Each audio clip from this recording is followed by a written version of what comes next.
আগামীকালের ভোটের নিরাপত্তা নিশ্চিত করতে আরও পুলিশ অফিসার নিয়োগ করা হচ্ছে। বিভিন্ন জায়গায় নির্দিষ্ট সংখ্যক পুলিশ আধিকারিক নিয়োগ করার সিদ্ধান্ত নিয়েছে নির্বাচন কমিশন।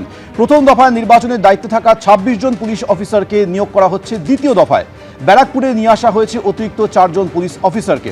ডায়মন্ড হারবারে অতিরিক্ত ৩ জন পুলিশ অফিসার নিয়োগ করা হয়েছে। হাওড়া এবং কৃষ্ণনগরে একজন, বারাসাত, বসিরহাট, বারুইপুরে অতিরিক্ত ২ জন পুলিশ অফিসারকে নিয়োগ করা হয়েছে। এ বিষয়ে আরো তথ্য দেবেন আমাদের প্রতিনিধি রুমা পাল, টেলিফোনে রয়েছেন। রুমা, বলে রাখি যে নিশ্চয়ই মনে থাকবে যে রবিবার রাতে কিন্তু জগদ্দলে সেখানে যেভাবে সংঘর্ষের ঘটনা ঘটে এবং নির্বাচন কমিশন কিন্তু রাতেই তাদের কাছে খবর আসে, একাধিক অভিযোগ আসে। সেক্ষেত্রে দেখা যায় যে থানাতে পাওয়া যাচ্ছে না, পুলিশ পাওয়া যাচ্ছে না, বা কাউকে ফোন করে পাওয়া যাচ্ছে না, এরকমটা কিন্তু কমিশনের তরফ থেকে বলা হয়। সেক্ষেত্রে আমরা কালকে কি দেখলাম, কালকে দেখা গেল যে ২৬ জন অতিরিক্ত পুলিশ অফিসারকে পাঠানো হচ্ছে বিভিন্ন পুলিশ কমিশনারেট এবং পুলিশ জেলায়। এবং এই পুলিশ অফিসাররা বিভিন্ন অন্য জেলা থেকে আসছেন, যেখানে হচ্ছে তোমার একেবারে প্রথম দফা নির্বাচন হয়ে গিয়েছে। সেক্ষেত্রে জানি রাখি, যেমন ব্যারাকপুর পুলিশ কমিশনারেটেই আনা হচ্ছে আইপিএস র্যাঙ্ক সহ WBPS র্যাঙ্কের ৪ জন অতিরিক্ত পুলিশ অফিসার অন্য জেলা থেকে। আর যেসব জেলায় প্রথম দফা নির্বাচন শেষ হয়েছে সেখান থেকেই কিন্তু অতিরিক্ত পুলিশ অফিসার আনা হচ্ছে। যেমন হাওড়া পুলিশ কমিশনারেট এবং কৃষ্ণনগর পুলিশ জেলায় ১ জন করে, মোট ২ জন অতিরিক্ত police officer.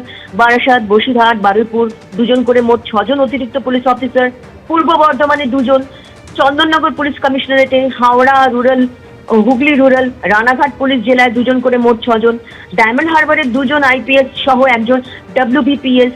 Sundarban PD, Bongaon পিডিতে ১ জন করে, মোট ২ জন অতিরিক্ত পুলিশ অফিসারকে দ্বিতীয় দফা নির্বাচনের জন্য এনেছে নির্বাচন কমিশন। এবং জানিয়ে রাখি, যেহেতু দ্বিতীয় দফার নির্বাচনও কিন্তু অনেকটাই বলা যেতে পারে একটা চ্যালেঞ্জ, কারণ প্রথম দফা নির্বাচনে দেখা গিয়েছিল বুথের বাইরে বেশ কিছু জায়গায় ঝামেলা হলেও বুথের ভেতরে কিন্তু কোনো রকমের কোনো ঝামেলা হয়নি বা কোনো রিপোল হয়নি, যেটা বারবার কিন্তু নির্বাচন কমিশন বলছিল যে বুথের ভেতরে যদি কিছু হয় সঙ্গে সঙ্গে রিপোলের তারা কিন্তু নির্দেশ দেবেন।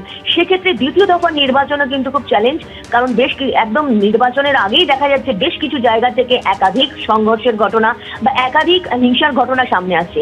কিন্তু এই চ্যালেঞ্জের মুখোমুখি থাকার জন্যই কিন্তু অতিরিক্ত পুলিশ অফিসার নিয়ে আসা হচ্ছে বিভিন্ন কমিশনারেটে এবং পুলিশ জেলায়, যাতে কিন্তু এই ধরনের কোনো ঘটনা ঘটলে সঙ্গে সঙ্গে সেটা মোকাবিলা করা যায়। তবে এখন দেখার দ্বিতীয় দফার নির্বাচনের আগে কিভাবে ভোট হচ্ছে এবং কিভাবে প্রথম দফার নির্বাচনের মতনই একদম দ্বিতীয় দফার নির্বাচনে বুথে বুথে যদি সমস্ত এই ধরনের নিরাপত্তা রেখে যদি এই ভোট হয়, তাহলে অবশ্যই শেষ হাসিটা কিন্তু কমিশনই হাসবে।